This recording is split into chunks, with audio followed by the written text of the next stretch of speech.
Masih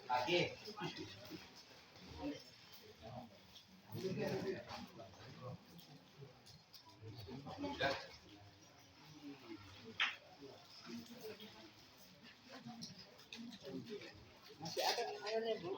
Bu. Bapak.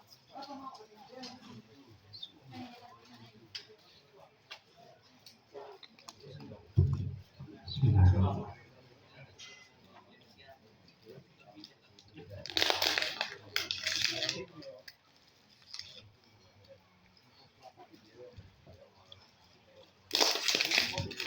Bismillahirrahmanirrahim. Sayyidi Syekh Ahmad Sayyidul Abadil Arifin Al-Fatihah.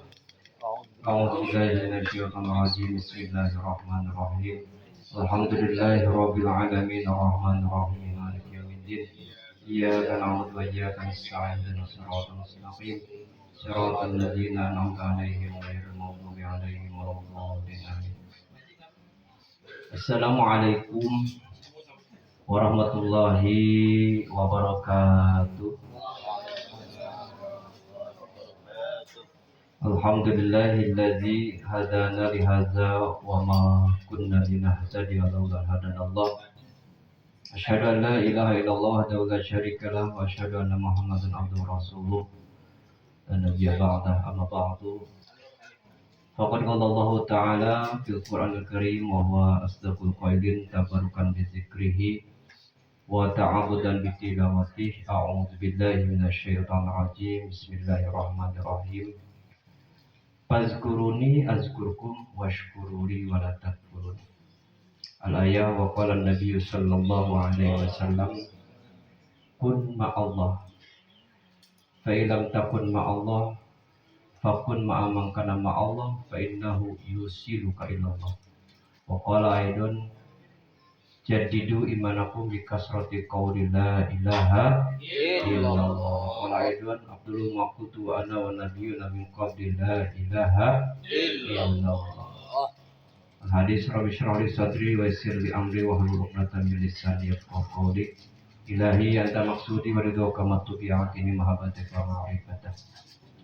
Hadirin makaram wal muhtaram, para masyayikhil kiram, para kesepuhan, para asatidz wal asatijah, para mubaligh mubalighah, para ikhwan wal akhwat, wabil khusus sahibul bait al mukarram Bapak Haji Dwi Priyadi yang saya hormati,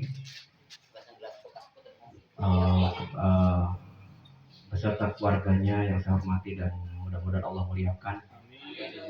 Yang saya hormati Ketua LDTGN Kota Serang, Banten, yaitu Al-Mukrom Bapak Nandar serta jajarannya. Yang saya hormati para ikhwan wal akhwat thariqah Qadiriyah Naqsyabandiyah Pondok Pesantren Surya Raya rahimakumullah. Alhamdulillah, puji syukur pada Allah yang Maha Ghafur yang saat ini kita masih diberikan umur panjang, sehat walafiat, senantiasa bisa berkumpul, bermuajahah, bersilaturahmi dalam rangka acara hikmah amaliyah dan hikmah ilmiah manaqib Sultan Aulia Syekh Abdul Qadir Jailani Qaddasallahu sirrahu dan manaqibnya Sayyidi Syekh Muhammad Sahibul Abadil Arifin radhiyallahu anhu. Mudah-mudahan langkah demi langkah kita semuanya dari masing-masing rumah ke majelis yang mulia ini dijadikan amal soleh yang diterima oleh Allah Subhanahu wa Ta'ala.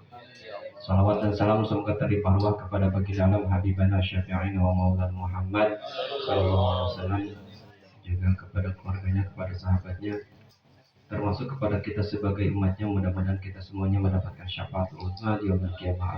Amin. Hadirin wal hadirat, ikhwan wal akhwat thariqah Qadiriyah Naqsyabandiyah Pondok Pesantren Surya Raya rahimakumullah. Perlu kita syukuri Ibu Bapak karena kita sekarang sudah belajar meningkatkan kualitas keilmuan dan amalan dari makom syariat menuju makom tarekat. Nah, tarekat ini sebetulnya baru jembatan. Ini baru permulaan perjalanan.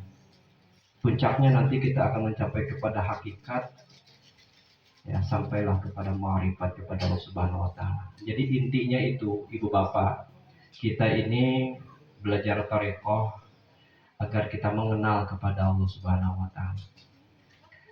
Karena sadar atau tidak sadar Ibu Bapak, kita ini belum mengenal kepada Allah. kita ibadah kepada Allah itu belum mengenal. Orang yang mengenal kepada Allah, dia tidak akan menuntut apapun dalam amalannya. Orang yang mengenal Allah, dia tidak akan berkeluh kesah kepada Allah ketika diberikan ujian hidup. Orang yang mengenal Allah, dia akan selalu bersyukur dalam keadaan apapun. Ya. Kalau ibu bapak saat ini masih banyak keluh kesah, masih malas ibadah, masih goplah, itu belum mengenal. Ya. Seperti begini nih, anak kecil kalau nggak mengenal kepada orang tuanya, padahal dia anak kecil tuh Pak, kita rawat ya, dididik, apalagi sama ibunya, disusui dari kecil, dibesarkan. Bagian disuruh ke warung, minta upah dia Pak, benar ya? Padahal dari kecil dia dididik tuh Pak, dikasih makan, disusuin, dibesarin, disuruh ke warung minta upah dia Pak. Kenapa? Karena belum mengenal. Begitupun kita, kalau kita beribadah kepada Allah masih mengharapkan upah, masih mengharapkan pahala, masih mengharapkan surga, itu belum mengenal. Itu seperti anak kecil tadi. Coba Bapak, ada anak yang udah dewasa, udah remaja, ya, disuruh orang tuanya gesit, ya, tanpa dia mengharapkan imbalan. Kenapa? Karena anak itu sudah mengenal jerih payah yang menjadi orang tuanya. Tapi ada juga anak yang udah dewasa tetap melawan sama orang tuanya. Itu namanya anak yang bukan lagi tidak mengenal, tapi anak yang bangkawarah. Anak yang kurang ajar itu Pak. Ya itu, kita hidup di dunia udah dikasih rezeki, dikasih sehat, dikasih makan, durhaka sama Allah. Itu namanya makhluk yang bangkawarah, makhluk yang durjana. Itu Pak, berarti kita nggak mengenal sama Allah. Jadi belajar thariqah itu agar segala sesuatu itu kita betul-betul merasakan. Kan ilmu tasawuf itu ilmu zauq, ilmu rasa. Bagaimana caranya agar setiap hal hembusan napas ini kita terasa. Bagaimana nikmatnya napas, nikmatnya berkedip, nikmatnya pendengaran, nikmatnya penglihatan, agar selalu apapun yang didapat itu akan selalu bersyukur kepada Allah Subhanahu wa Ta'ala. Ya, kita ini diberikan talqin. Talqin itulah bimbingan. Ya, ibu bapak ada yang di sini yang belum talqin? Ada. Yang belum talqin ada Bu? Ada yang dari siapa ya? Angkat tangan yang belum. Jangan Bu, jangan talqin, Bu, takut Bu. Jadi talqin itu dikasih buah dulu. Dikubur Bu. Jadi perlu dipahami ya Bu, talqin itu ada 3. Ada talqin mayit, ada talqin ilmu, ada talqin zikir. Jadi talqin mayit itu ibu ditalqinnya kalau sudah mau sakaratul maut. Udah nah baru ditalqin. Ya. Ibu ya, dalam kitab ulama, orang yang sakaratul maut itu sakitnya seperti orang yang sedang disisik oleh 1000 pedang. Seandainya ibu sedang sibuk merasakan sakitnya disisik akibat dicabut nyawa dengan sedikit demi sedikit, lalu ada orang tua kita atau ulama atau siapapun yang mentalkin ibu bapak lagi sakarat, ibu bapak ditalkin, Bu, Pak, baca Pak, la ilaha illallah. Sedangkan ibu tuh lagi sibuk ngerasain sakit. Ini saya kasih contoh saja ibu bapak. Kalau ibu bapak saat ini nih ya, atau pernah ngalamin sakit gigi, ya, sakitnya itu udah apa ya, udah luar biasa ya. Dengar suara motor lewat aja rasanya bikin marah, benar ya? Benar. Terus kalau kita ada yang ngasih tahu, Bu, coba Bu jangan adu-aduan istighfar, Bu istighfar. Boro-boro istighfar sakit. Benar Pak? Itu istighfar dimarahin loh Bu.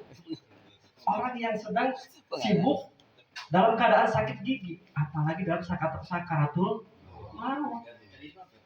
Ya iya.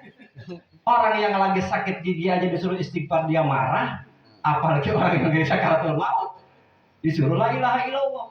Orang lagi sakit-sakitnya itu. Jadi mata nasu bima ya isyubihi. Manusia mati itu ibu bapak tergantung kebiasaan sewaktu hidupnya. Jadi kalau ibu hidupnya suka main tiktokan, lihat joget-jogetan, ya kemungkinan matinya mau lagi tiap tiktok. Ada sedang joget-jogetan, atau sudah joget-jogetan. Nauzu. Tapi kalau ibu membiasakan zikir la ilaha illallah, mudah-mudahan meninggalnya mau zikir la ilaha illallah, sedang zikir la ilaha illallah, atau sudah zikir la ilaha illallah. Man qala akhiru kalami la ilaha illallah dakhala jannah. Barang siapa yang akhir ucapannya itu la ilaha illallah, ibu bapak bakal dimasukkan ke dalam surga. Ya Allah. Itulah Bu keuntungan talqin zikir ya. Jadi jangan takut. Jadi talqin itu adalah bimbingan. Seperti yang pertama tadi adalah bimbingan orang yang sedang sakaratul maut, namanya talqin mait. Jadi talqin mait itu ada dua, ada pada saat ditalqin saat sakaratul maut, dan nanti ada saat setelah dikubur. Talqin mait itu hukumnya sunnah atau wajib? Sunnah. Ya. Yang kedua ada talqin ilmu. Nah, talqin ilmu ini adalah bimbingan keilmuan. Contoh ibu punya anak, dimasukin ke pondok pesantren, suruh dibimbing sama gurunya dikasih bimbingan baca Quran, bimbingan baca kitab kuning, itu namanya talqin ilmu. Seperti ini saya juga disebutnya talqin ilmu ibu bapak, memberikan bimbingan arahan keilmuan dalam amaliyah thariqah kita. Ini namanya talqin ilmu. Nah, talqin ilmu hukumnya wajib atau sunnah? Wajib. Kita nih menuntut ilmu agama ini hukumnya wajib. Tapi yang wajib itu tidak semua ilmu. Yang wajib itu ada 3, ilmu fikih, ilmu tauhid, ilmu tasawuf. Nah, ini termasuk ke dalam ilmu tasawuf, ilmu pembenahan qalbu kita, ilmu cara bagaimana kita bisa mengenal kepada Allah, ilmu cara bagaimana kita bisa menghiasi hati dengan akhlak-akhlak mulia, ilmu cara bisa membersihkan hati dari segala penyakit. Yang ketiga ada talqin zikir. Nah, talqin zikir ini sumber dalilnya di dalam Al-Quran, surat Al-Fatah. Allah berfirman, wa alzamahum kalimat taqwa. Allah telah mewajibkan kepada mereka yaitu kalimat la ilaha illallah. Jadi kalimat takwa itu di dalam tafsirnya, bahkan di dalam kitab surah Asr, ayat kalimatul la ilaha illallah. Jadi kalimat takwa itu la ilaha illallah, itu Allah mewajibkan ibu bapak. Diwajibkan untuk selalu mengamalkan zikir la ilaha illallah. Cuman kata Syekh Abdul Qadir Jilani dan juga dalam kitab Miftah Sudur para sahabat mengatakan bisyarti akhzihi min qalbin taqiyyin naqiyyin mimma siwallah.